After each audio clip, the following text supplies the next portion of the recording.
বাঁশবাগানের ঘটনা শুনেছেন? বাঁশবাগানের ভয়ের ঘটনা।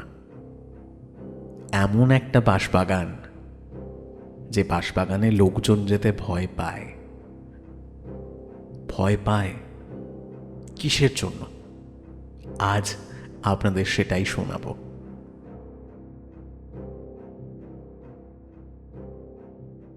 নমস্কার, আমি জো। আশা করি সবাই খুব ভালো আছেন এবং চ্যানেলের আরও একটা এপিসোডে আপনাদের সকলকে স্বাগত জানাচ্ছি। যারা প্রথমবারের জন্য আমায় শুনছেন, নমস্কার, আমার নাম জো এবং আমি পেশায় একজন রেডিও জকি এবং নেশায় গল্প শোনাই। ভাল লাগে, কিছুটা আমার, বাকিটা আপনাদের।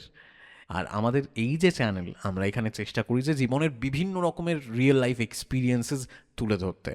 হতে পারে সেটা ভয়, হতে পারে ভালোবাসা, হতে পারে মন খারাপ, হতে পারে এমন কোনো এক্সপিরিয়েন্স যা আপনার মনে দাগ কেটেছে। সেই সব কিছু মিলিয়েই কিন্তু আমাদের এই চ্যানেলটা।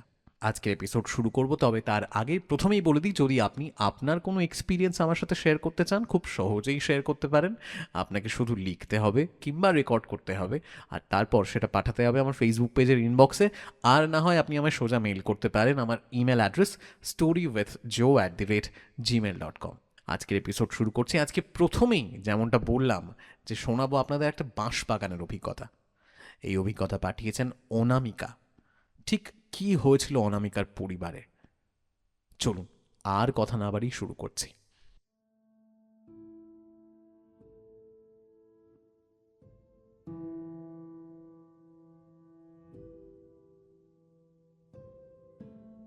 হাই, আমি অনামিকা। আমি হুগলির জোনাই থেকে বলছি।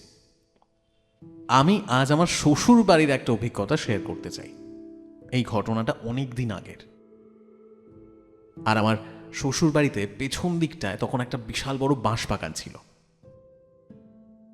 আমার ছোট ননদ তখন সবে সবে মা হয়েছে। ওর আঁতুর তখনও কাটেনি। এবার একদিনের ঘটনা, আমার ননদ ওই আঁতুর ঘরে নিজের বাচ্চাকে নিয়ে বসে আছে, আর অন্য ঘরে আমার শাশুড়ি আর বর টিভি দেখছে। আর এই যে আঁতুর ঘরটা, সেটা বাঁশবাগান লাগোয়া। তো আমার ননদ তো ঘরের মধ্যে নিজের মেয়েকে নিয়ে বসে আছে। তখনই ওর মনে হয় যে মাথার পেছনের যে জানালা, সেখানে কেউ জোরে জোরে ধাক্কা দিচ্ছে। আমার ননদ এই ব্যাপারটায় ভয় পেয়ে যায়, কিন্তু তখনও চুপ করে বসে আছে। আর এই যে আওয়াজটা হচ্ছে, আওয়াজটা কিন্তু বেশ জোরে। কিন্তু সেই আওয়াজ পাশের ঘর থেকে শাশুড়ি মা বা বর কেউই শুনতে পায়নি। এই আওয়াজটা শুধুমাত্র ননদই শুনতে পাচ্ছে। এমনিতেই এই যে বাঁশবাগানটার কথা বলছি, বাঁশবাগানটা নিয়ে অনেক রকম কথা প্রচলিত আছে। ওই পাড়ার এলাকার লোকজন সন্ধ্যের পরই বাঁশবাগানের দিকে খুব একটা যায় না। আর এই যে ঘটনাটা বলছি, এটা তো রাতের ঘটনা। তো ঠিক এই রকম জানালাতে বেশ খানিকক্ষণ পরপর আওয়াজ হচ্ছে। আওয়াজটা এমন যে বেশ খানিকক্ষণ আওয়াজ হচ্ছে, তারপরে আবার থেমে যাচ্ছে, আবার হচ্ছে, আবার থেমে যাচ্ছে। এবার এই ব্যাপারটা যেহেতু অনেকক্ষণ ধরে হচ্ছে, আমার ননদ তখন ভয় পেয়ে যায় আর খুব জোরে চিৎকার করে ওঠে। এই চিৎকার শুনে আমার শাশুড়ি মা এবং বর পাশের ঘর থেকে বেরিয়ে আসে। আমার বর বলে যে, বোন, কি হয়েছে? তখন আমার ননদ বলে যে, দাদা, আমি এই ঘরে থাকবো না একা, আমার আমার খুব ভয় করছে। ওই জানালার বাইরে বোধহয় কেউ দাঁড়িয়ে আছে আর খুব জোরে জোরে ধাক্কা মারছে জানালায়। তো আমার বর আর শাশুড়ি তখন বলল যে, তুই তোর মেয়েকে নিয়ে ওই পাশের ঘরে চলে আয়, এই ঘরে আর তোকে থাকতে হবে না, দরকার হলে আমরা এই ঘরে শিফট করে যাব। তো এই কথা অনুযায়ী ননদকে পাশের ঘরে, মানে ওই টিভির ঘরে শিফট করে দেয়া হয়, আর আমার শাশুড়ি আর বর তারা এই ঘরে চলে আসে। তো সত্যি কথা, এরপরে কিন্তু ওই ঘরে আর কোনো রকম আওয়াজ হয়নি। তো এই নিয়ে যখন পাড়ার লোকের সাথে পরে কথা হয়, অনেকেই এই ব্যাপারটা উড়িয়ে দেয়, আবার অনেকেই বলে যে যেহেতু ননদের আঁতুর ঘর ছিল ওটা, তাই ওই আঁতুরের গন্ধে বোধহয় তারা এমনটা করেছে। আর যেমনটা বলেছিলাম যে ওই আঁতুর ঘর ঠিক বাঁশবাগানের কাছে। এই কথায় কথায় অনেকেই বলে ওঠে যে ওই বাঁশবাগানে নাকি এমন অনেকবার হয়েছে অনেক ছায়াকে যেতে দেখা গেছে। তো এই বাঁশবাগান আরও বিভিন্ন কারণ এবং সব কিছু মিলিয়ে পরে আমার হাজব্যান্ডের পরিবার একটা ভালো জায়গা দেখে সেখানে শিফট করে যায়। তো আমরা এখন সেই নতুন জায়গায় থাকি। এই যে পুরো ব্যাপারটা বললাম, এটা একেবারেই সত্যি ঘটনা। আমাদের পরিবারের নয়, তবে ওই বাঁশবাগানের সাথে ঘটে যাওয়া এমন অনেক ঘটনা আরও পরিবারের সাথে আছে। সেই সমস্ত ঘটনাও পরে শেয়ার করব। Thank you.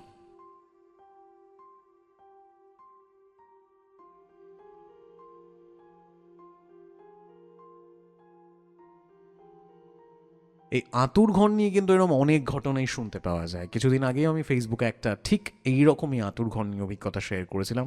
বেশ অদ্ভুত ঘটনা, কিন্তু আপনি চাইলে গিয়ে একবার দেখতে পারেন। অনামিকার অভিজ্ঞতাটাও ঠিক ওই রকমই গা ছমছমে। এবং যদি আপনাদের কাছে এমন কোনো অভিজ্ঞতা থাকে অবশ্যই পাঠাবেন। এখন চলে যাব পরবর্তী অভিজ্ঞতায়, যেটা পাঠিয়েছেন ডালিয়া বৈদ্য, এবং উনি পেশায় একজন মেকআপ আর্টিস্ট।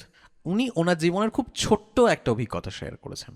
এটাও কিন্তু বেশ অদ্ভুত, এবং কেন অদ্ভুত সেটা শুনলেই বুঝতে পারবেন।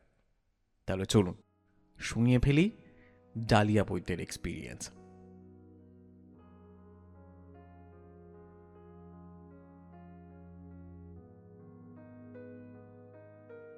আমার এইজ তখন ওই মোটামুটি 12 কি 13। তখন আমাদের পাড়ায় থাকতেন একজন মহিলা। একবার ওনার না খুব শরীর খারাপ হয়েছিল। এবার এতটাই শরীর খারাপ, তো উনি কি করেন, উনি ওনার দেশের বাড়ি চলে যান। তাই অনেক দিন পাড়ার লোক ওনার কোনো খোঁজ নিতে পারেননি। তো আমি যে সময়টার কথা বলছি সে সময় ছিল রথের মেলা। তো রথের মেলায় যাওয়ার জন্য আমি আমার দিদির শ্বশুর বাড়িতে বেড়াতে যাই। প্রায় 7 থেকে 10 দিন সেখানে থাকি এবং সুন্দর ঘোরাঘুরি করে আবার বাড়ি ফিরে আসি। তো যেদিন বাড়ি ফিরি ঠিক সেদিনই সন্ধেবেলা আমার টিউশন ছিল। তো সন্ধেবেলা টিউশন থেকে বাড়ি ফিরছি। এবার বাড়ি ফেরার সময় ওই মহিলার বাড়িটা রাস্তার ওপরে পড়ে। আমি দেখি যে ওই বাড়িতে আলো জ্বলছে এবং মহিলা ওনার বাড়ির ঠিক দরজার সামনে বসে আছেন। উনি মাঝে মাঝেই ওখানে বসে থাকতেন। তো আমি ভাবলাম যে বাহ, উনি তাহলে এসেছেন, ওনার শরীরটাও ঠিক হয়ে গেছে। আমি ওনার দিকে এক ঝলক তাকিয়ে ওনাকে দেখে বাড়ি চলে আসি। তো ওই মহিলাকে আমরা ভাবিজি বলে ডাকতাম। তো বাবাকে কথায় কথায় জিজ্ঞেস করি যে বাবা, ভাবিজি কবে এলেন? এই কথা শুনে বাবা কিন্তু প্রচন্ড অবাক। বাবা বললেন, ভাবিজি সে তো 5 দিন হলো মারা গেছে। পাড়ার লোক তো সবাই সে নিয়ে কথা বলা বলি করছিল।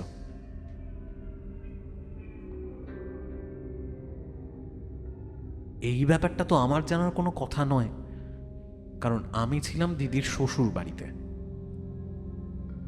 কিন্তু তারপরেও যে আমি ওনাকে আজকে দেখতে পেলাম, এটা কি করে সম্ভব? তখন বাবা জানালো যে ঠিক এমনভাবেই নাকি আরো অনেকেই ওনাকে দেখতে পেয়েছে। এই ব্যাপারটা যতটাই অবাক হই ততটাই ভয় পাই। এরপরের বেশ অনেকগুলো দিন আমি কিন্তু বেশ ভয়ে ছিলাম। তা এই ছিল আমার অভিজ্ঞতা।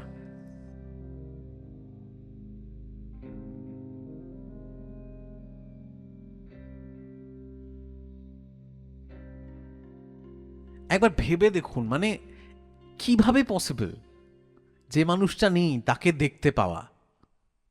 এমন না যে এই ব্যাপারগুলো একেবারে বানানো, নিশ্চয়ই নয়, কারণ এমন অনেক ঘটনাই শোনা যায়। অনেক মানুষই এমন কিছু এক্সপিরিয়েন্স করেছেন, এমন অনেক মানুষই আছেন যারা এমন কাউকে দেখেছেন যে হয়তো পৃথিবীতে আর নেই। কিন্তু এটা কিভাবে পসিবল? আর তার উপর ডালিয়া যখন এই ব্যাপারটা এক্সপিরিয়েন্স করেছেন তখন ডালিয়ার বয়স ছিল মাত্র 12। আমরা যারা একটু বড় তাদের সাথেও যদি ব্যাপারটা হতো ততটাই ভয় পেতাম, কিন্তু 12 বছরের একটা মেয়ের সাথে যখন এইরকম ঘটনা ঘটে, ব্যাপারটা কিন্তু সত্যি খুব ভয়ের। আচ্ছা, আমি জাস্ট আপনার থেকে জানতে চাই, যদি আপনার সাথে এমন কিছু হতো আপনি কি করতেন? যাই হোক, এই ছিল আজকে দুখানা এক্সপিরিয়েন্স। আশা করি আপনাদের ভালো লেগেছে। নিজেদের মতামত, ফিডব্যাক যেরমভাবে শেয়ার করেন ঠিক সেভাবেই হয়তো শেয়ার করবেন। এবং থ্যাংক ইউ সো মাচ। আমি আপনাদেরকে যতই ধন্যবাদ জানাই অনেক কম বলা হয়, কারণ আপনাদের অভিজ্ঞতা ছাড়া তো আমরা কোনোভাবে এগোতে পারতাম না, এবং আপনাদের জন্যই আমাদের পরিবার কিন্তু দিন দিন বড় হচ্ছে। অনেক নতুন মানুষ কিন্তু আমাদের সাথে যুক্ত হচ্ছেন এবং অনেকেই নিজেদের অভিজ্ঞতা শেয়ার করছেন। সবাইকে অসংখ্য ধন্যবাদ। এবং যদি আপনি ভাবছেন কিভাবে নিজের অভিজ্ঞতা শেয়ার করবেন, আপনার কাছে বেশ কিছু এক্সপিরিয়েন্স রয়েছে, শুধুমাত্র যে ভয়ের হতে হবে না, না, একেবারেই এমন নয়। নিজের জীবনের যে কোনো রকমের এক্সপিরিয়েন্স, নিজের জীবন, নিজের পরিবারের, নিজের বন্ধুবান্ধবের যে কোনো এক্সপিরিয়েন্স আপনাকে শুধু লিখতে হবে কিংবা রেকর্ড করতে হবে, আর তারপর সেটা পাঠাতে হবে আমার ফেসবুক পেজের ইনবক্সে। আর না হয় আপনি আমায় সোজা মেইল করতে পারেন। আমার ইমেল অ্যাড্রেস storywithjoe@gmail.com। তাহলে আজকের মতো আড্ডা গল্প এখানেই শেষ করছি। সবাই খুব ভালো থাকবেন। আপনাদের সবার সাথে দেখা হবে পরের এপিসোডে। Thank you so much.